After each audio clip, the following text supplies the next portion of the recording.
नमस्कार, मैं दर्शिका Prince civil services wing से आज यहाँ डॉक्टर पवन कुमार सर के समक्ष उनके अनुभवों को जानने के लिए उपस्थित हुई हूँ। ये कहते हैं ना, मेहनत से उठा हूँ, मेहनत का दर्द जानता हूँ।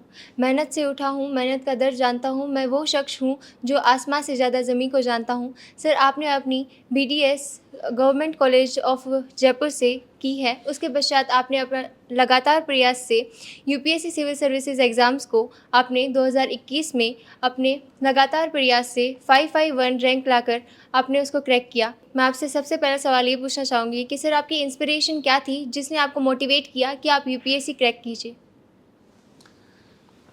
जो यूपीएससी की इंस्पिरेशन है वो मुझे मिली काफ़ी टाइम हो गया। मतलब बचपन में मैंने एक न्यूज़पेपर की हेडिंग पढ़ी थी कि रिक्शा चालक का बेटा बना आईएएस। तो उस टाइम इस एग्ज़ाम के बारे में मुझे कुछ क्लैरिटी नहीं थी कि क्या एग्ज़ाम होता है, क्या होता है। लेकिन हाँ, उसकी जो उस टाइम जो है प्रिंट मीडिया या इलेक्ट्रॉनिक मीडिया दो ही थे और अवेयरनेस नहीं थी लोगों में कि भाई सोशल मीडिया या आईएएस के बारे में आज तो बच्चा बच्चा जानता है। तो वही प्रिंट मीडिया था, वही न्यूज़पेपर की हेडिंग मुझे आज भी याद है। तो उसमें उसका स्ट्रगल बता रखा था कि किस तरह से उसके पापा ने स्ट्रगल किया। उसकी बड़ी फैमिली थी लेकिन उसके बावजूद उन उसको जो लड़का था उनका नाम था गोविंद जायसवाल, तो उनको मोटिवेट किया और उन्होंने एक बड़ा सपना देखा और उसको क्लियर किया। तो मेरे पिताजी भी ट्रक चलाते थे और सिमिलर सी सिचुएशन थी। तो मैंने कहा कि अगर रिक्शा चालक का बेटा आईएएस क्लियर कर सकता है तो ट्रक चालक का बेटा भी कर सकता है। और ये मेरे मन मस्तिष्क में उसी टाइम ये चीज़ बैठ गई कि मुझे क्लियर करना है। और इससे पहले मेरे पिताजी वो भी मुझे बहुत इंस्पायर करते थे कि मैं लाइफ में कुछ बड़ा करूं। जैसे आजकल हम लोग अपने बच्चों को इतना टाइम नहीं दे पाते, लेकिन वो मेरे को कितना भी बिजी रहते उसके बावजूद शाम को बड़ी मोटिवेशनल स्टोरी सुनाते थे। डॉक्टर अम्बेडकर की स्टोरी, डॉक्टर कलाम की स्टोरी, कि जिन्होंने ज़मीन से उठ के बहुत स्ट्रगल करके और एक बहुत बड़ा नाम किया समाज में, देश में। तो वही स्टोरी गोविंद जायसवाल जी की थी जिसने मुझे इंस्पायर किया और मैंने इस एग्ज़ाम के लिए प्रिपरेशन की और फाइनली मैंने इसको क्लियर किया। Good morning sir, myself Muskan. Sir, my question to you is, अगर कोई फैमिली मेम्बर आपका अगर आपकी कोई पावर को मिसयूज़ करता है तो सर आप उसमें कैसा एक्शन लोगे वैसी सिचुएशन में? ये आजकल काफ़ी कॉमन सा हो गया है कि जैसे गवर्नमेंट ऑफिशियल्स हैं, हायर पोजीशन में रहते हैं, तो उनके फैमिली मेम्बर या बच्चों पे कई बार ऐसे आरोप लगते हैं कि वो उस पोजीशन को मिसयूज़ करते हैं। तो आइडियली होना यही चाहिए और मैं भी वही करूँगा कि मैं जो मेरी ऑफिशियल कैपेसिटी है उसका यूज़ ना करूँ उसको प्रोटेक्ट करने के लिए। जो ड्यू प्रोसेस ऑफ लॉ है वो फॉलो हो, जो जो भी कोर्स ऑफ लॉ का एक्शन हो। अभी भी जनरली ऐसा होता है कई बार कि जैसे बच्चा कई लोग ऐसा फ़ोन करते हैं कि बाइक पे हेलमेट नहीं है और जो पुलिस वाले चालान काटते हैं तो जनरली फ़ोन करते हैं। तो उनको ये समझाता हूँ कि आप हेलमेट आपकी सेफ्टी के लिए है तो आप अपनी आदत डालें। और मैं खुद कोशिश करता हूँ कि मैं सारे रूल्स को फॉलो करूँ। तो अब जो बच्चे या जो फैमिली मेम्बर है तो वो हमसे ही सीखेंगे। अगर हम ही रूल को वायलेट करेंगे, अगर ऑफिसर से अगर वो रूल वायलेट करेगा तो फिर उनके बच्चे या उनके फैमिली मेम्बर वायलेट करेंगे। अगर वो रूल को अबाइड करेगा, वो जो लाल बत्ती पे रुकना या सीट बेल्ट पहनना, हेलमेट लगाना, तो सारी चीज़ें हमारे बच्चे या हमारे जो फैमिली मेम्बर है वही करेंगे। तो हमें एक अच्छे ऑफिसर के साथ एक अच्छा इंसान, एक अच्छा सिटीज़न है, वो वैसा बिहेवियर भी लोगों के सामने रखना चाहिए। Good morning, sir. This is Khushi. Sir, I want to ask you that what are the lessons you have learned from throughout your UPSC journey? UPSC का जो एग्ज़ाम है ये सिर्फ़ एक एग्ज़ाम नहीं है, ये आपको एक अच्छा इंसान भी बना देता है और आपको नॉलेज से भी एम्पावर करता है। तो बहुत सारी चीज़ें थी जो मैंने सीखी। स्टार्टिंग में जैसे प्रिपरेशन स्टार्ट की तो मेरा भी एक जो वुमेन्स के लिए एटीट्यूड था, जो जनरली होता है एक वैसा था। लेकिन बाद में धीरे-धीरे मैंने जब इसमें हम वुमेन एम्पावरमेंट के बारे में पढ़ते हैं, सो इक्वलिटी के बारे में पढ़ते हैं, तो वो सारी चीज़ें फिर धीरे-धीरे हम एथिक्स में बहुत सारी चीज़ें पढ़ते हैं, तो हम अपनी पर्सनैलिटी में उसके साथ-साथ उसको इनकलकेट भी करते रहते हैं। तो बहुत सारे लेसन्स हैं वो मैंने सीखे हैं। रिस्पेक्ट पहले भी था, लेकिन फिर भी जैसे जनरली फैमिलीज़ में ऐसे होता है कि हम या मम्मी या जो मदर होती है वही सारा काम करती है, फादर है वो उसमें हाथ नहीं बटाता। लेकिन वो थिंकिंग या वो चीज़ें अपने आप में ट्रांसफॉर्मेशन देखा जब इसके अलावा और भी बहुत सारी चीज़ सीखी। एक चीज़ सबसे बड़ी सीखी कि लाइफ में कभी गिव अप नहीं करना चाहिए, कभी होपलेस नहीं होना चाहिए। At the end of the day सब चीज़ें सही हो जाती है। लाइफ में बहुत सारे ऐसे मोमेंट्स आए थे कि जब इंटरव्यू तक पहुँचे हैं, उसके बाद फेल हो गए, लेकिन फिर हमने कहा वापस खड़े हुए उठ के अपने आप को मोटिवेट किया और इस एग्ज़ाम को फाइनली क्रैक कर लिया। अदरवाइज़ क्या होता है कि हम गिव अप कर देते हैं। तो ये परसिवरेंस का जो लेसन है वो यूपीएससी सिखाती है। और यूपीएससी में जब फेल होते हैं तो हम हम्बल बनते हैं। ऐसा कहते हैं कि जो सक्सेस होती है वो एरोगेंट बना देती है लोगों को, लेकिन जब फेल्योर होती है तो अब हम एक कॉमन मैन जो एक फेल्ड पर्सन है उसके पॉइंट ऑफ व्यू से हम ज़िंदगी को देखने की कोशिश करते हैं कि कैसे उसको फील होता है। जो एक फेल जिसको सोसाइटी फेल्ड कहती है, हमारी सोसाइटी में जनरली जो सक्सेस होती है उसी को सेलिब्रेट करना सिखाते हैं, लेकिन बच्चों को फेल्योर को कैसे एक्सेप्ट करें और कैसे मूव ऑन करें वो चीज़ें हमें नहीं सिखाई जाती। तो सक्सेसफुल लोग या जो कॉम्पिटिटिव एग्ज़ाम जो एक एकेडमिक सक्सेस है उसमें बहुत कम लोग ही होते हैं। तो जो मास लोग हुए उन लोगों के लिए उस सक्सेस को कैसे मतलब उस फेल्योर को कैसे एक्सेप्ट करें वो भी एक बड़ा चैलेंजिंग है। मैंने लाइफ में ये चीज़ सीख ली कि लाइफ में कि कितनी बार भी फेल हो जाओ लेकिन फिर भी मूव ऑन करना है। तो सर बेसिकली आपकी जर्नी कुछ इस प्रकार से रही होगी कि उस शख्स को कोई गिरा नहीं सकता, उस शख्स को कोई पीछे रख नहीं सकता जिसने चलना ही ठोकरों से सीखा हो। और आपकी जर्नी से हमें ये भी समझ आता है कि हम चाहे कितने ही आगे क्यों ना बढ़ जाए ज़िंदगी में, अपनी जो मूल भाषा है, अपनी जो मूल चीज़ें हैं, अपनी जो मूल तौर तरीका है, उसे हमें कभी नहीं छोड़ना चाहिए। एरोगेंटनेस हमें अपनी लाइफ में नहीं लाना चाहिए। तो सर नेक्स्ट क्वेश्चन के लिए मैं वाजिफ़ा को बोलना चाहूँगी। Good morning, sir. My name is Wazifa. I want to ask you a question that how can we improve women condition in the society? हाँ, आपको बहुत अच्छा क्वेश्चन है कि हम वुमेंस की कंडीशन कैसे इम्प्रूव कर सकते हैं। तो इसके बारे में मैं ये कहूँगा सबसे इम्पोर्टेंट चीज़ है वुमेन एम्पावरमेंट, वुमेंस की एजुकेशन। अगर हम बच्चियों को स्कूल तक लाएं, उनको उनके राइट्स के बारे में बताएं, उनको उनके जो क्या क्या कर सकते हैं लीगल राइट्स, कॉन्स्टिट्यूशनल राइट्स, संविधान ने बहुत सारे अधिकार दिए हैं महिलाओं को, बहुत सारे लॉज हैं वो बने हैं महिलाओं के लिए। तो अगर हम उनको वुमेंस को एजुकेट कर दें, कॉलेज एजुकेशन तक एटलीस्ट उनको पहुंचाएं, और जो अर्ली मैरिज की जो प्रैक्टिस है उसको रोक के, और जो भी एंटी वुमन जो भी प्रैक्टिसेस हैं तो उनको अगर हम रोकें और उनकी वुमेंस के एजुकेशन के साथ सोसाइटी में भी एक जेंडर सेंसिटिविटी लाएं कि वुमेंस के कुछ इश्यूज़ हैं तो उन इश्यूज़ के बारे में हम खुल के बात करें, बोलें। इसी से ही धीरे धीरे जो है एक पब्लिक परसेप्शन बनेगा और आजकल चीज़ें पॉजिटिव हो रही है। जैसे यूपीएससी में भी वुमेन रिप्रेजेंटेशन है वो बढ़ रहा है, एडमिनिस्ट्रेशन में वुमेंस आए, पॉलिटिक्स में वुमेंस आए। सरकार ने इसके लिए एक जो वुमेन रिजर्वेशन बिल भी पास किया है। तो जब एडमिनिस्ट्रेशन में आएगी वुमेंस, जब प्रशासन में आएगी, हर जगह वुमेंस रहेगी, तो अपने आप ही जो वुमेन एम्पावरमेंट है, एक सांकेतिक महत्व बहुत ज़्यादा होता है कि अगर जैसे आप अपनी सोसाइटी से अगर आप क्लियर करते हो ये एग्ज़ाम, तो बहुत सारे लोग इंस्पायर होंगे, अपनी बच्चियों को पढ़ाएंगे कि भाई हमारी बच्ची भी वजीफ़ा की तरह आईएएस एग्ज़ाम क्लियर करें। और इसका एग्ज़ाम्पल हम अपने कंट्री में ही देख सकते हैं कि पहले हमारे क्लासरूम्स में देख लो कि आज जो वुमेंस हैं उनका इक्वल रिप्रेजेंटेशन है या उससे भी ज़्यादा है, किसी भी एग्ज़ाम में देख लो आप। इसके अलावा गवर्नमेंट है वो पॉजिटिव डिस्क्रिमिनेशन या जो रिजर्वेशन है वो लाती है। तो राजस्थान गवर्नमेंट ने जैसे किया है कि 50% रिजर्वेशन किया है टीचर्स में, तो उनका रिप्रेजेंटेशन बढ़ाने के लिए।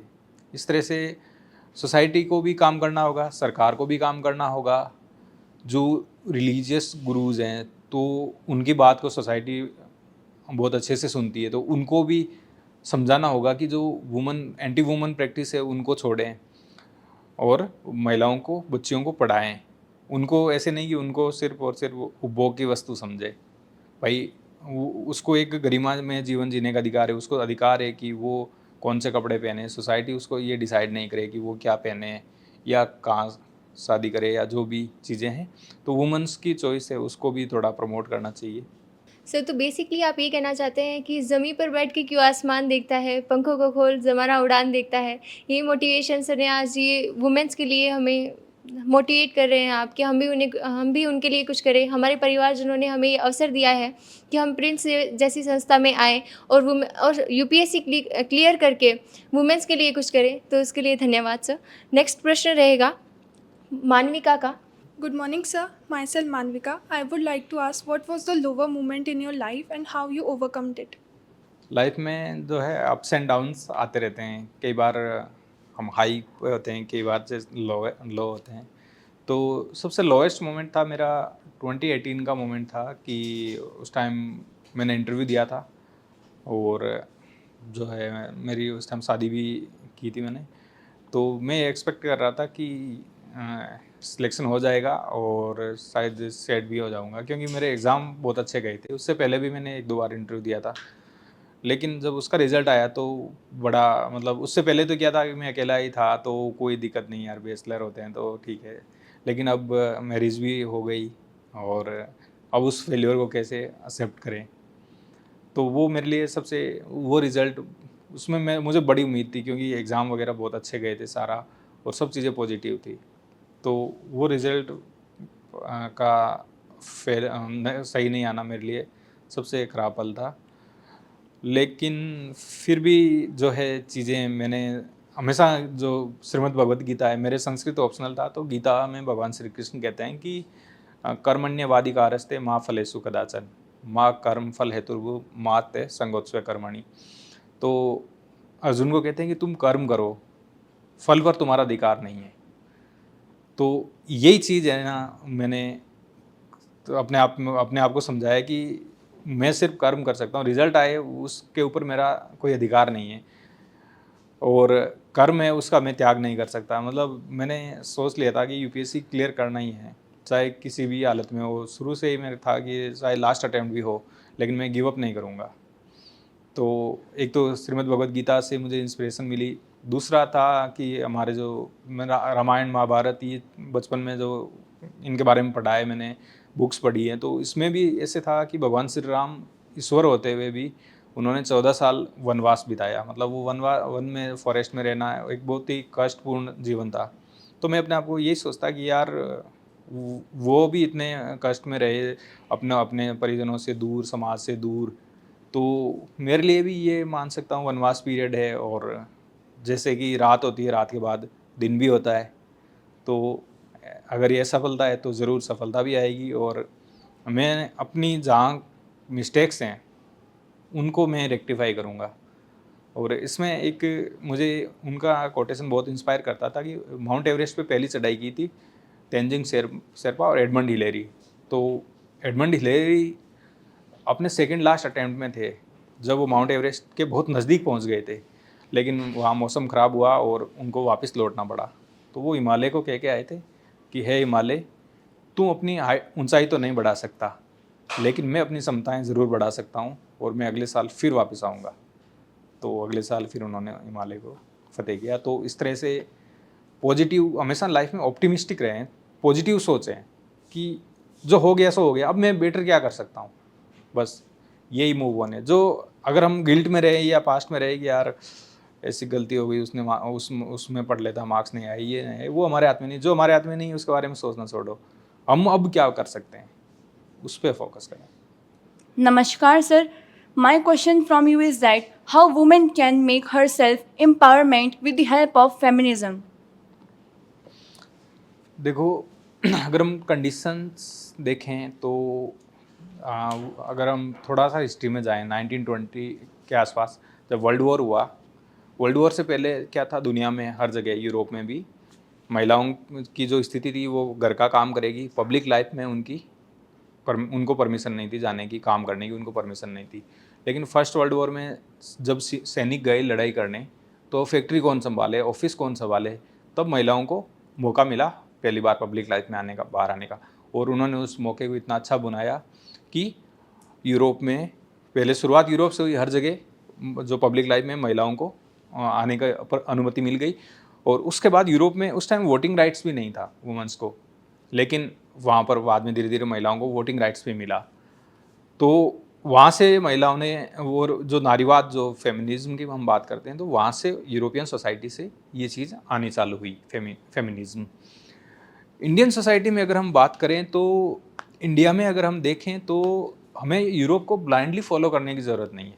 हमारी सोसाइटी में अगर हम देखें तो हमारे जो महाभारत या हमारे जो काव्य हैं अगर उनमें देखें तो पहले माँ का नाम होता है या पहले अपनी धर्मपत्नी का नाम होता है। अर्धनारीश्वर शिव होते हैं, तो सीता, उसके बाद भगवान श्री राम का, राधा, उसके बाद भगवान श्री कृष्ण का। तो हमें नारीवाद भारतीय परिप्रेक्ष्य में हमें पश्चिम से फॉलो करने की ज़रूरत नहीं है, क्योंकि वहाँ पर अलग सोसाइटी थी, वहाँ पर वुमेंस को कोई राइट नहीं थे, सप्रेस थी वुमेंस हिस्टोरिकली। वुमेंस कोई अगर अरब सोसाइटी देखें या वेस्टर्न सोसाइटी देखें तो हिस्टोरिकली जो है वुमेंस को कोई राइट्स नहीं थे, कुछ नहीं थी, वो ऑब्जेक्ट थी। लेकिन इंडियन सोसाइटी अगर हम देखें तो इंडियन सोसाइटी में हमेशा माँ का बड़ा रोल रहा है। अगर महाभारत या उसके बाद अगर हम अभी देखें तो जो शिवाजी महाराज है तो उनको बनाने में उनकी माता जीजाबाई का बहुत बड़ा रोल था। तो ऐसे ही हमारे यहाँ से ही इंस्पिरेशन मिल जाएगी। हालांकि कुछ जो कारणों से ये बाल विवाह और ऐसी जो सती प्रथा, ऐसी कुछ कुप्रथाएं आ गई, लेकिन समय के साथ हमने प्रगतिशील कानून बनाए और उनको हमने लगभग एबोलिश कर दिया।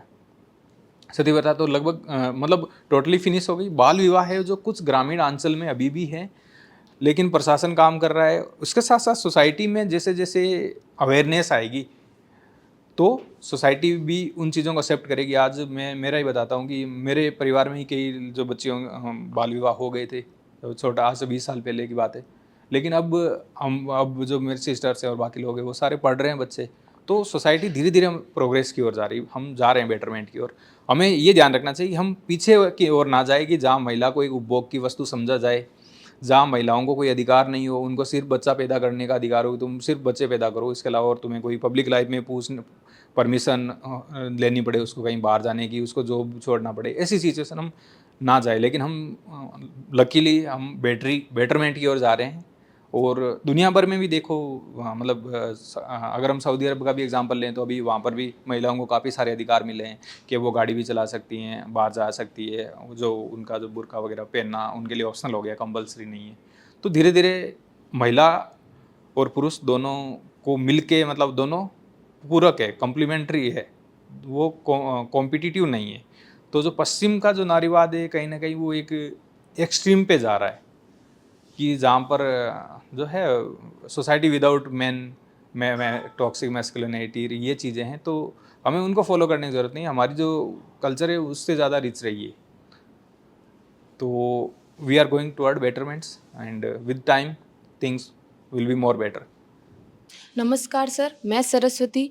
मेरा प्रश्न आपसे यह रहेगा कि आप अपने अंतिम प्रयास में सफल हुए, तो आपने अपने आप को अंतिम प्रयास तक कैसे मोटिवेट रखा?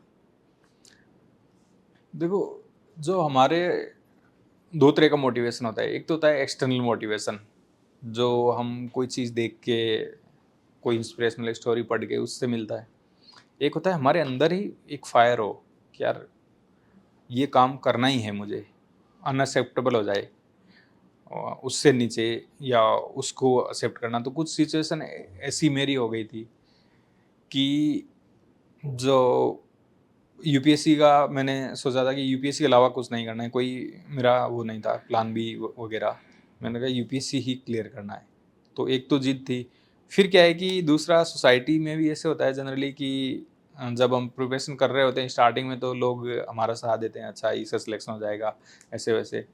उसके बाद वो क्वेश्चन पूछने लग जाते हैं कि यार इसका सिलेक्शन हुआ कि नहीं हुआ। 2-3 बार में अगर नहीं हुआ तो फिर लोग मज़े भी लेने लग जाते हैं। तो वो चीज़ें भी ऐसे पिन करती थी।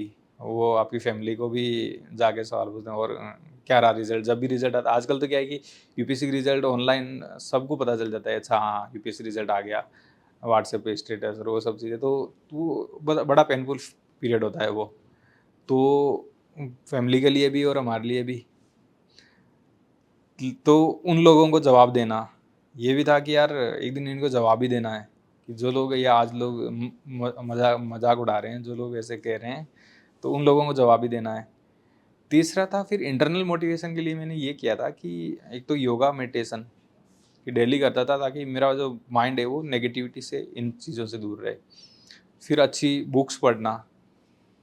अगर हम पढ़ें डॉक्टर कलाम की बुक विंग्स ऑफ फायर, तो उसमें बताते हैं कि कैसे उन्होंने बहुत सारे सैटेलाइट लॉन्च अभी हम पढ़ते हैं इसरो सैटेलाइट लॉन्च कर रहा है, लेकिन उन्होंने कैसे इसरो को एस्टाब्लिश किया, कैसे उन्होंने इनिशियल सैटेलाइट्स बनाए थे और वो सैटेलाइट फेल हो गई। तो अमूल है वो कार्टून डालता है ना हर एक चीज़, जो भी नेशनल इंटरनेशनल इवेंट होता है, तो अमूल ने भी है ना उनके ऊपर बड़ा मजाक उड़ाया था उस कार्टून का। तो डॉक्टर कलाम लिखते हैं कि मेरे आंखों में आंसू आ गए थे, रोना आ गया था कि वो, आप सोचो कि कई सालों की मेहनत से एक सैटेलाइट हमने बनाया है, एक जो रॉकेट लॉन्च व्हीकल बनाया है, और वो अगर फेल हो जाए पहले ही मिशन में, तो उसके बाद उन्होंने आगे उनकी जीवनी जैसे जैसे पढ़ते हैं तो वैसे वैसे हमें लगता है कि हाँ यार, फेल्योर तो एक पार्ट होती है इसका। जब हम सफल हो रहे हैं तो फेल्योर एक पार्ट है, फेल्योर से हम लेसन सीखते हैं, कहाँ हम गलतियाँ करते हैं, उसके बाद हम सफल हो जाते हैं। तो योगा, मेडिटेशन, अच्छी बुक्स पढ़ना, पॉजिटिव कंपनी और फैमिली का बड़ा सपोर्ट रहा, पॉजिटिव रोल रहा मेरे जो पापा और उनका पूरा परिवार का। नमस्कार सर, मेरा नाम राघवेंद्र। मैं आपसे यह प्रश्न पूछना चाहता हूँ कि यूपीएससी जर्नी में डिस्ट्रैक्शन से कैसे दूर रहें? गुड। जो सक्सेसफुल और फेल्ड पर्सन्स के बीच एक ही डिफरेंस होता है कि हमारी जो एनर्जी होती है वो लिमिटेड होती है, कि हम हैं वो दिन में इतने प्रोडक्टिव घंटे होते हैं, इतने में हम इतना ही काम कर सकते हैं, हमारी लिमिटेड एनर्जी है। अब इस लिमिटेड एनर्जी को अगर हम एक चीज़ पे फोकस करें तो हम बहुत अच्छा कर सकते हैं, और इस लिमिटेड एनर्जी को अगर हमने बांट दिया, जैसा कि नई जो जनरेशन है तो उनके लिए तो this world is full of distractions. Snapchats है, यंगस्टर्स के लिए जो ऐप्स हैं, इंस्टाग्राम है, और भी बहुत सारे ऐप्स हैं जिनको वो यूज़ कर, वहाँ भी उनको चलाना होता है, और इसके अलावा दोस्तों से गपशप भी करना होता है, और बहुत सारे उनको काम करने होते हैं। फिर एक काम उनमें से पढ़ाई होता है। तो लाइफ में प्रायोरिटी डिसाइड कर लेंगे मुझे करना क्या है। जैसे मैंने इंस्टा नहीं चलाए थे सिलेक्शन से पहले, अभी सिलेक्शन के बाद चलाए हैं सोशल पर्पज़ से, कि सोसाइटी से, लोगों से कनेक्ट रह सकूँ। तो आप प्रायोरिटी डिसाइड कर लें कि मुझे कौन कौन से काम नहीं करने हैं। डिसाइड कर लें कि ये जैसे सोशल मीडिया की मुझे नहीं लगता आपको ज़रूरत है अभी, तो उनको डिलीट कर दें, तो एक बड़ा डिस्ट्रैक्शन तो आप उनसे बच जाओगे। इसके अलावा फिर है कि आप फोकस्ड रहें। डिस्ट्रैक्शन तो ठीक है, माइंड को या तो बिजी रखें, नहीं तो अपने आप ही वो माइंड डाइवर्ट होगा। तो बिजी रखें, अपनी स्टडी में बिजी रखें। तो स्टडी में बिजी रखने के लिए आप डिसाइड कर लें कि मुझे क्या क्या टॉपिक्स कैसे कैसे पढ़ना है, और डेली का एक हिसाब बनाएं कि डेली जैसे मैंने क्या चीज़ पढ़ी और क्या चीज़ है जो मेरे यूपीएससी में काम आएगी। कोई भी क्लास भी होती है तो उसको, जो आपकी क्लास होती है, जो आप पढ़ रहे हो डेली क्लास में, तो उसको घर जाके ज़रूर एक बार पढ़ें। उसके बाद एंटरटेनमेंट या हॉबी है, वो भी बहुत इंपॉर्टेंट होती है यूपीएससी की जर्नी में, क्योंकि ये लंबा एग्ज़ाम है, तो इसमें आपको स्ट्रेसफुल मोमेंट्स भी आते हैं। तो उस स्ट्रेस को कैसे रिलीज़ करें, तो उसके लिए एक हॉबी ज़रूरी होती है। तो एक हॉबी परस्यू करें अभी से ही। और यूपीएससी में इंटरव्यू में भी हमें पूछा जाता है कि एक हॉबी आप रखें, तो आप कोई सी भी एक हॉबी, स्पोर्ट्स की एक हॉबी रख सकते हो, कोई गेम खेल लो, कुछ भी, एक आध घंटा आप अपने आप को दो, म्यूजिक सुनना या जो भी। बाकी आप इस तरह से अपने आप को डिस्ट्रैक्शन से बचा सकते हैं और एंटरटेन कर सकते हैं, मतलब रिलैक्स भी हो सकते हैं। तो सर मतलब हमें वेरियस डायरेक्शंस में ना जा करके एक डायरेक्शन को फॉलो करना चाहिए, अपने एम को फिक्स करके, और उसके आगे बढ़ते रहना चाहिए हमेशा। तो ये चीज़ आपने बताई। और सर मैं नेक्स्ट बोलना चाहूँगी मयंक को। नमस्कार सर, मैं मयंक। सर, हम बार बार दो पदों के बारे में बहुत सुनते हैं, एक तो आईएएस और एक आईपीएस। तो सर हम आपसे ये जानना चाहते हैं कि आईएएस और आईपीएस में क्या अंतर होता है? यूपीएससी का जो सिविल सर्विसेज एग्ज़ाम होता है, तो इसमें लगभग जो है मोर देन 20 सर्विसेज होती है, आईएएस, आईपीएस, आईआरएस, ऐसे। और हर सर्विस का एक उसका एरिया ऑफ वर्किंग है। तो अगर आईएएस में देखें तो ये जनरल एडमिनिस्ट्रेशन की सर्विस होती है, कि जो भी एडमिनिस्ट्रेशन से रिलेटेड जो भी मैटर होंगे वो सारे आईएएस डील करता है, जो टॉप लेवल के जो मैटर होते हैं।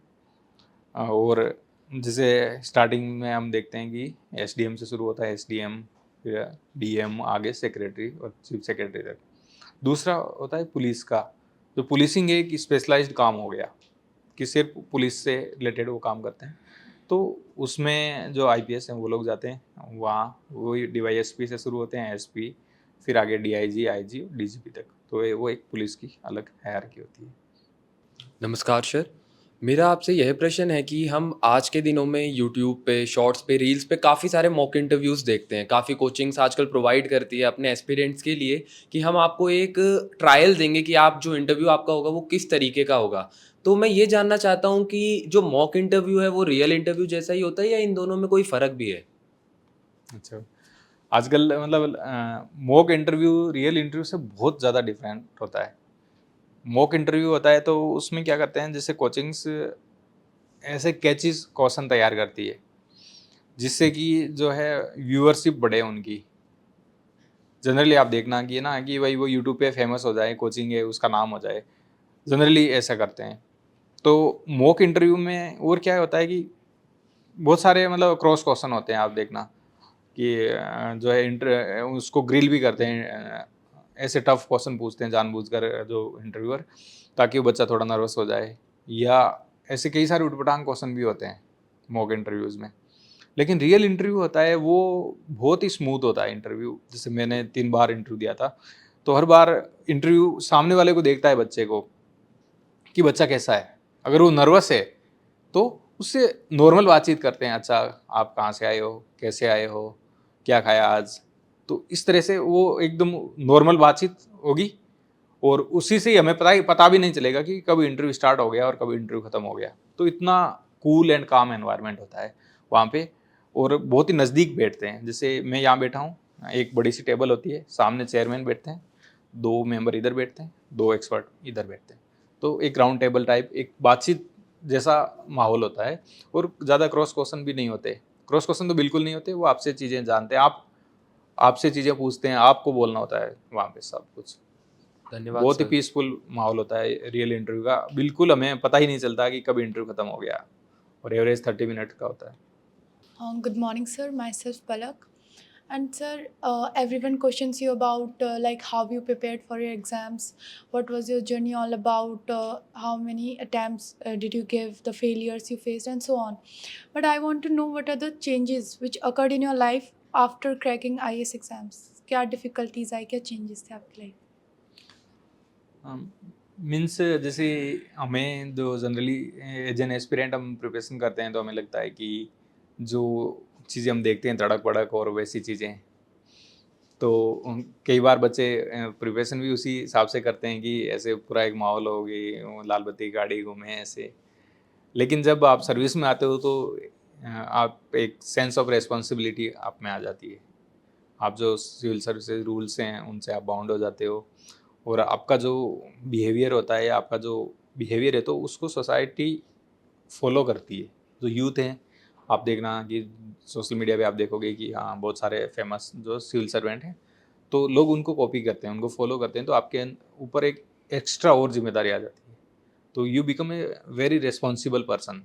आपका हर एक छोटा सा एक्ट है वो भी सोसाइटी पे इम्पेक्ट डालता है, बच्चों पे इम्पेक्ट डालता है। तो मैं फील करता हूँ कि जो रेस्पॉन्सिबिलिटी है वो फैक्टर ज़्यादा है, कि now I am become more responsible, कि किसी से कैसे बात करनी है, किससे कैसे पेश आना है, वो सारी चीज़ें। पहले तक एस्पिरेंट तक तो क्या है कि कोई उसका ज़्यादा फ़र्क नहीं पड़ता, लेकिन उसके बाद जो है आप सोसाइटी के लिए एक एसेट बन जाते हो, और सोसाइटी आपसे इन्फ्लुएंस भी होती है, तो इसलिए you have to do positive things. Good morning, sir. Myself Darpan, and I want to ask you that how we can improve the social and economic conditions of tribals residing in Andaman and Nicobar. Andaman Nicobar काफ़ी interesting place है ना। वहाँ पर जैसे अगर हम हमारी human history पढ़ें, तो हमारे जो एंसेस्टर थे, बहुत पुराने एंसेस्टर, आज से 10-20,000 और उससे भी पहले, तो वो लोग कैसी सोसाइटी थी, हंटर गैदरर सोसाइटी थी, कि हंटिंग करना है, सुबह उठ के शिकार पे गए, हंटिंग की, शिकार लाए, उसको आग पे पकाया, खा गए और सो लिए, और डेंस फॉरेस्ट में रहते थे। तो अंडमान में अभी भी कुछ ट्राइब्स ऐसी हैं, जैसे जारवा ट्राइब है, नॉर्थ सेंटिनली ट्राइब है, तो अभी भी वो हंटर गैदरर हैं। तो अब शिकार करके, और बिल्कुल डेंस फॉरेस्ट में, ऐसे फॉरेस्ट होते हैं ट्रॉपिकल रेन फॉरेस्ट बोलते हैं, तो वो इतने डेंस होते हैं कि सनलाइट भी ऊपर से नीचे तक नहीं आ पाती। उन डेंस फॉरेस्ट में वो 50,000 साल से ज़्यादा से वो सर्वाइव कर रहे हैं। अब अगर हम देखें, ब्रिटिशर्स सबसे पहले जो अंग्रेज इंडिया में आए थे, तो वही लोग वहाँ अंडमान निकोबार में गए थे, और तब उनका सामना अंडमान निकोबार के लोगों से हुआ। तो हमारे लिए तो अंडमान निकोबार एकदम नई सी जगह थी, जानते कोई कम्युनिकेशन भी नहीं था, लेकिन उसके बावजूद अंडमान निकोबार में अभी भी वो लोग रह रहे हैं। तो इसके बारे में दो थ्योरीज है। एक तो थ्योरी या पहले तक हम ये मानते थे कि उनको सिविलाइज्ड बनाओ, जो अंग्रेज़ों ने जो सिविलाइजेशन वाली बातें कही थी वही चीज़ें थी कि इनको मेन स्ट्रीम सोसाइटी में ले आओ। लेकिन अगर हम देखें उनके पर्सपेक्टिव से तो हम तो मेन स्ट्रीम सोसाइटी में हम ये कपड़े पहनना, सेव बनाना, बाल कटाना, ऐसे चलना, बात करना, ये जो हिंदी या इंग्लिश लैंग्वेज सीखना, ये हमारे एंसेस्टर सीख चुके थे और हज़ारों सालों से ये चीज़ें हमारे डीएनए में आ गई, हमारे जेनेटिक्स में आ गई, हमारे बिहेवियर में आ गई। लेकिन उन लोगों की अगर सिचुएशन देखें तो वो लोग अभी भी हंटर गैदरर है। उनकी लैंग्वेज में कोई ज़्यादा वर्ड नहीं होते, वो साइन ऐसे जैसे आओ चिल्ला के या ऐसे बात करना, और ज़्यादा वर्ड्स भी नहीं है। और उनकी इंस्टिंक्ट है अभी भी वही प्राइमल इंस्टिंक्ट, बेसिक इंस्टिंक्ट है। तो उनको हम कैसे लाएं मेन स्ट्रीम सोसाइटी में और उनकी कंडीशन क्या होगी, इस पर डिबेट है, क्योंकि हमारी सोसाइटी हायरार्किकल है, बहुत सारे लेयर्स हैं। तो अगर उनको मेन स्ट्रीम सोसाइटी में लाए, जैसे अंग्रेज कहते थे सिविलाइज्ड बनाए, तो वो सोसाइटी के सबसे निचले पायदान पे रहेंगे, तो वो क्या काम करेंगे। इसलिए गवर्नमेंट की पॉलिसी है कि आइज ऑन हैंड्स ऑफ, कि हमें कोई इंटरफेरेंस नहीं करना है उनकी लाइफ में, जैसा वो जीना चाहे वैसे जिए। क्योंकि वो अभी हम पढ़ते हैं, देखते हैं कि वो अपने जंगल के राजा है। जैसे अंडमान का कुछ एरिया है, जारवा एरिया है, तो वो आराम से अपने जंगलों में रहते हैं, नेचर के साथ उनका पीसफुल कोएग्जिस्टेंस है, हज़ारों सालों से वो रह रहे हैं, और उनके साथ कोई छेड़छाड़ करने की ज़रूरत नहीं है। वो पूरे उनकी अपना मेडिसिनल सिस्टम होता है, उनकी पूरी मेडिसिन होती है, वो सब नेचर की हर चीज़ को जानते हैं। तो हमें उनका डेवलपमेंट के बजाय बस हम इतना कर सकते हैं जैसे गवर्नमेंट करती है कि मेडिकल इमरजेंसी में वहाँ पर उनको हम दवाई दे दें, मेडिसिन दे दें, या उनका कोई ऑपरेशन, कुछ सर्जिकल इंटरफेरेंस हो तो वो चीज़ हम कर सकते हैं। इसके अलावा वो अपनी ज़िंदगी जी रहे हैं तो उनमें इंटरफेरेंस नहीं करना चाहिए। ये गवर्नमेंट की अभी पॉलिसी है। Thank you sir. नमस्कार सर, मैं तरुण। सर, मैं आज आपसे यह प्रश्न पूछना चाहता हूं कि असफलता के समय हम अपने आप को डिप्रेशन से अलग कैसे रख सकते हैं। देखो, जो हमारी सोसाइटी है अभी, वो क्या करती है, सक्सेस को सेलिब्रेट करती है, और जो फेल होते हैं उनको पूछती नहीं है क्या है क्या नहीं है। और अगर आप स्टैटिक्स देखो तो कोई भी डाटा आप उठा के देख लो कॉम्पिटिटिव एग्ज़ाम का, तो कितनी सीट होती है और उसका कितना रेशियो होता है एस्पिरेंट्स का। तो हमें ये चीज़ माइंड में लेके चलना चाहिए उसी टाइम जब हम एग्ज़ाम की प्रिपरेशन कर रहे हैं कि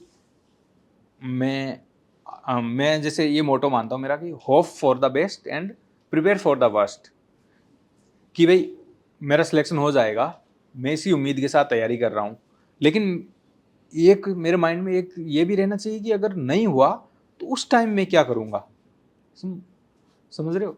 तो अगर हम ये चीज़ लेके चलें कि वर्स्ट प्रिपेयर होगा, वर्स्ट के सिनेरियो में क्या होगा, उस टाइम में क्या कर पाऊँगा, अगर आपने ये प्लान अभी से ही कर लिया तो फिर आपको ज़्यादा दिक्कत नहीं आएगी। इसलिए हम कहते हैं जनरली यूपीएससी में पूछते हैं कि प्लान बी होना चाहिए या नहीं होना चाहिए। तो मैं ये मानता हूँ कि भाई आप 2-3 साल अच्छे से आप पढ़ाई कर लो। अभी जैसे ग्रेजुएशन में आपके पास कोई प्रेशर नहीं है, अभी आप एकदम टेंशन फ्री हो गए, 3 साल पढ़ाई कर सकते हो। जितना बेस्ट हो उतना करो, एग्ज़ाम दो, अगर एक अटैम्प्ट में हो जाए ठीक है, एक अटैम्प्ट और दे दो। उसके बाद फिर क्या है कि प्रेशर आने लग जाता है, तो उस टाइम फिर आप जो है कोई जॉब, जो अदर एग्ज़ाम है आप उसके बारे में सोच सकते हो, अदर एग्ज़ाम से वो दे सकते हो। मैंने भी जैसे आरएस का एग्ज़ाम दिया था, यूपीएससी से ब्रेक लिया, आरएस का दिया, इधर क्लियर हुआ, उसके बाद फिर वापस हो गया। तो hope for the best and prepare for the best, keep this in always your mind. नमस्ते सर, मैं अनुपम। सर, लोग बोलते हैं कि यूपीएससी हर कोई क्लियर नहीं कर सकता, तो सर कुछ टिप्स बताए जैसे हम इजीली उसको क्रैक कर सकें। देखो, क्या ये लाइफ में चीज़ें इजीली तो कुछ भी नहीं मिलती, हमें बहुत एफर्ट करने पड़ते हैं। पर ये बात नहीं है कि यूपीएससी जो है हर कोई क्लियर नहीं कर सकता।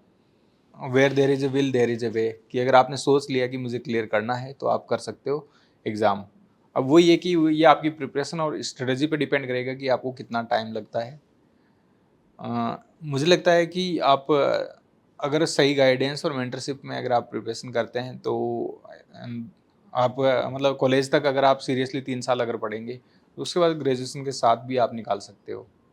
बस यही है कि आपको जो टीचर्स पढ़ा रहे हैं वो उनको आप फॉलो करें, और यूपीएससी के जो प्रीवियस ईयर्स के क्वेश्चन पेपर है उनको एक बार गो थ्रू करें, ताकि जो आप पढ़ रहे हो तो उसका इवेल्युएशन भी होता रहे।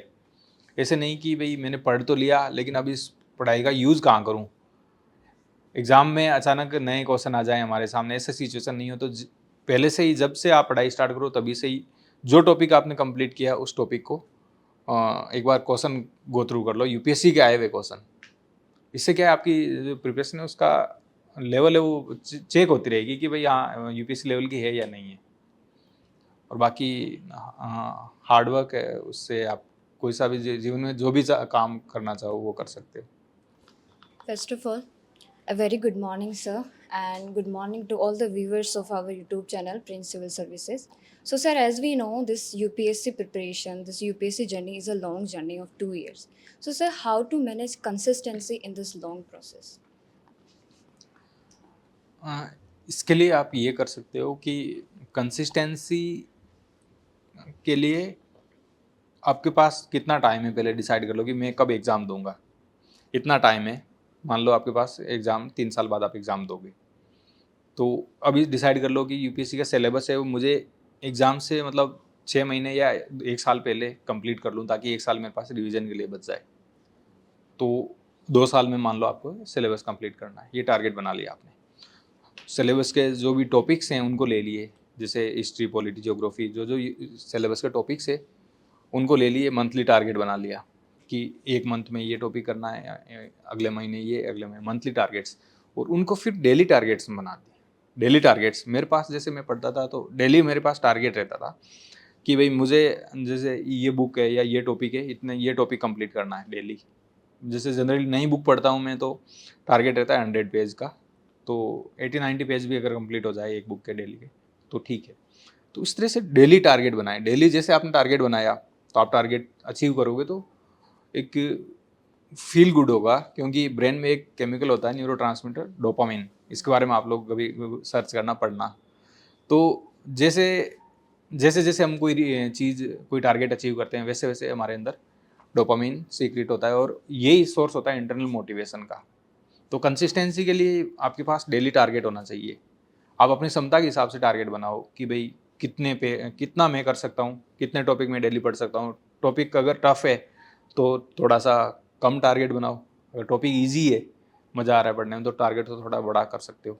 तो अपनी कैपेसिटी के अकॉर्डिंग डेली टारगेट, वो डेली टारगेट मंथली टारगेट और एनुअल टारगेट और ओवरऑल टारगेट से कनेक्टेड रहे। तो इस तरह से फिर आप जो है कंसिस्टेंटली काम कर पाओगे, पढ़ाई कर पाओगे। नमस्कार सर, जैसा कि आपने बताया कि आप नागौर से बिलोंग करते हैं, तो अपने राजस्थान में एक कहावत बहुत ही फेमस है कि पहल्या कायार फेर माया। हालांकि आजकल लोग थोड़ा लालची होगा, जना काया जाओ तेल ल्याबा, माने तो माया ही चाहिए।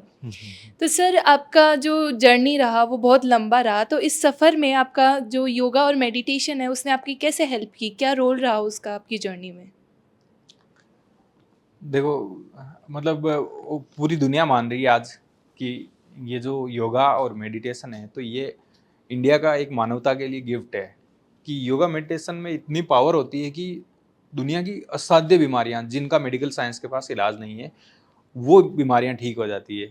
मैं योगा के बारे में पढ़ रहा था, एक सऊदी अरब की फेमस योगा टीचर है जिन्होंने सऊदी अरब में योगा को पॉपुलराइज किया, नौफ अल मरवाई, जिनको भारत सरकार ने पद्मश्री दिया। तो उनको ऐसी ऑटो इम्यून डिजीज़ थी कि वो कई के दिन की कोई 50-60 टेबलेट लेके और वो जिंदा थी, बस जिंदा थी। लेकिन जब वो योगा के संपर्क में आई तो उनकी पूरी बॉडी में ट्रांसफॉर्मेशन हो गया, वो बीमारी ठीक हो गई, सब कुछ हो गया। तो योगा ऐसी चीज़ है, मैं तो ये मानता हूँ कि हर आदमी को करना चाहिए। जो पश्चिमी देश है, वेस्टर्न कंट्रीज़ है, तो वो एग्ज़ाम के लिए योगा नहीं कर रहे, वो ओवरऑल अपनी फिटनेस के लिए योगा कर रहे हैं। योगा उनकी हॉबी हो गई और बड़ी योगा की इकोनॉमी हो गई। इंडिया से ऋषिकेश में इधर ट्रेनिंग लेने आते हैं, यहाँ से वो ट्रेन होके जाते हैं और वहाँ यूरोप, अमेरिका वो योगा कर रहे हैं। और पर्सनली योगा बहुत ही ज़्यादा मेरे लिए फ़ायदेमंद रहा कि अभी भी मैं डेली योगा करता हूँ 1 घंटा। तो योगा से आप फिज़िकली फिट रहते हैं, और फिज़िकली फिट रहेंगे तो आप मेंटली भी फिट रहेंगे, क्योंकि healthy mind lies in healthy body. तो बॉडी और माइंड और स्पिरिट तीनों के लिए एक होलिस्टिक पैकेज है योगा। और ज़रूरी नहीं है कि सिर्फ एस्पिरेंट्स या आप लोग ही करें, सभी को ही करना चाहिए। मेरी ये एडवाइस है कि जो भी लोग हैं, आजकल हमारी जो लाइफ है वो बहुत मतलब स्ट्रेसफुल लाइफ है, हर आदमी एक दौड़ में भाग रहा है, तो उसको आधी घंटा 1 घंटा अपने लिए टाइम निकालना चाहिए, योगा और मेडिटेशन करना चाहिए। और ये अच्छी अच्छी हैबिट है। जैसा कि हम देख रहे हैं कि इंडिया है वो एक डायबिटीज़ कैपिटल बन रही है, हार्ट अटैक्स की इतने केसेस आ रहे हैं, तो इसके बाद तो मुझे लग रहा है कि ये ज़्यादा ज़रूरी हो गया है और गवर्नमेंट इसको पॉपुलर भी कर रही है। प्राइम मिनिस्टर अभी इंटरनेशनल योगा डे था, यहाँ पे भी आपने सेलिब्रेट किया होगा, तो अपनी मुझे लग रहा है कि इसको अपनी एक लाइफस्टाइल का पार्ट बना लो। जैसे आप खाना खाते हो वैसे ही 1 आध घंटे आप जो है योगा मेडिटेशन को दो, तो your life will be very peaceful. और एग्ज़ाम में जो स्ट्रेस आता है, तो उस एग्ज़ाम में स्ट्रेस को कैसे आप हैंडल कर पाओगे, ये आप उससे सीख जाओगे। योगा मेडिटेशन जो प्राणायाम होता है, तो उसमें हम करते हैं, ब्रीदिंग पे कंट्रोल करते हैं। हमारी जो ब्रीथ है वो हमारे मूड को और हमारे माइंड को कंट्रोल करती है। जैसे हम स्ट्रेसफुल सिचुएशन में होते हैं तो सांस तेज चलने लगती है, और जब सो रहे होते हैं या रिलैक्स होते हैं तो ब्रीदिंग डीप हो जाती है। कभी बच्चे को सोते हुए देखना, तो उसका जो एब्डोमेन होता है, पेट ऊपर आता है नीचे आता है, बहुत गहरी गहरी सांस।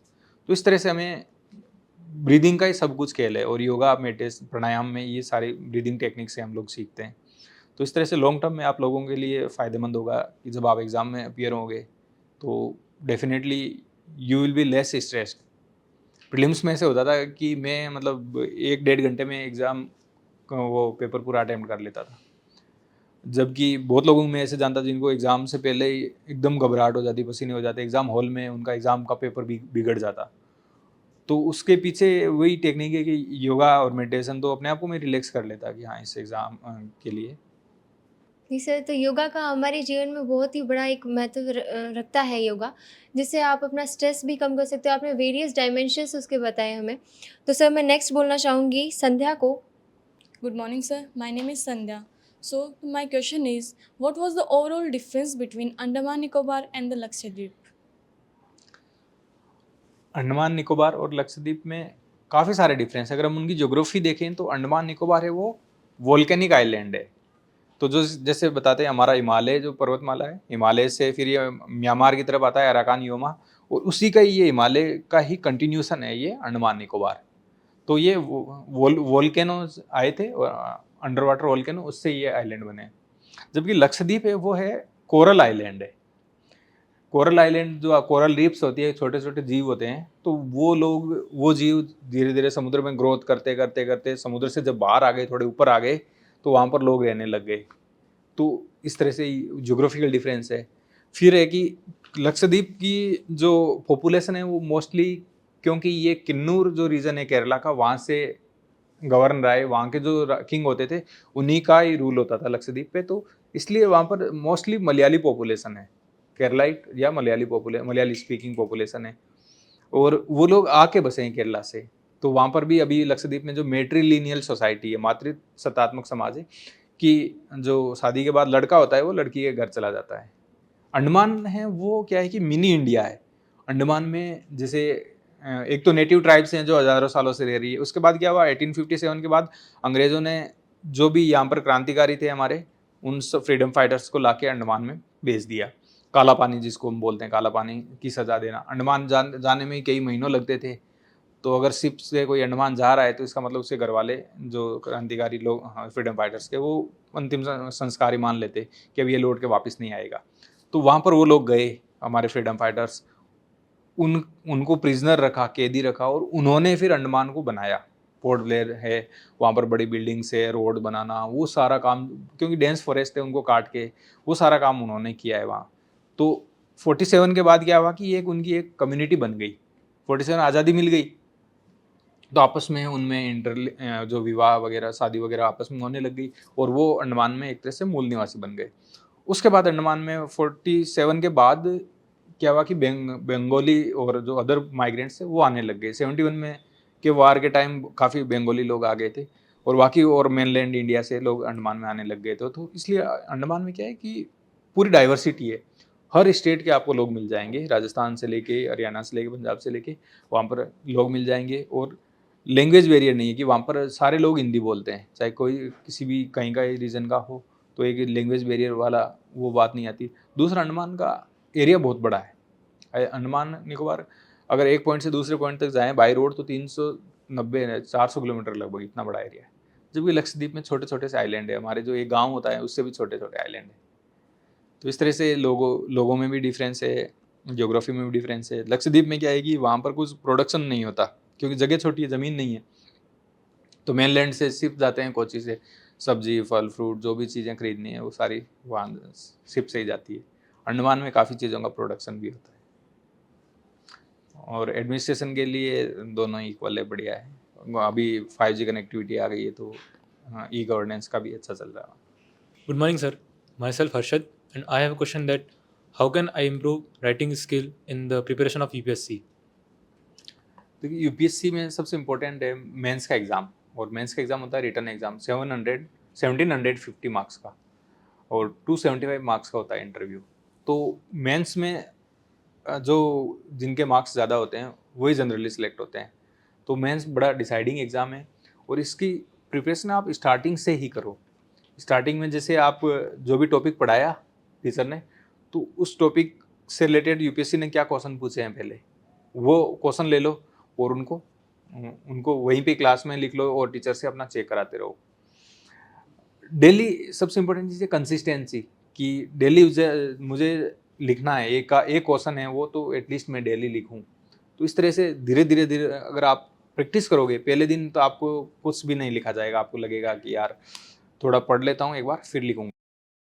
माइंड वो चीज़ों को टालने की कोशिश करेगा, प्रोक्रेस्टिनेशन की कोशिश करता है हमारा माइंड, क्योंकि हम कुछ नया करते हैं तो एक क्रिएटिव स्ट्रेस आता है और हम जनरली बचने की कोशिश करते हैं। लेकिन आपको हर हाल में नियम बना लो कि मेरे को डेली एक आंसर लिखना है, आंसर लिख के टीचर से चेक कराओ।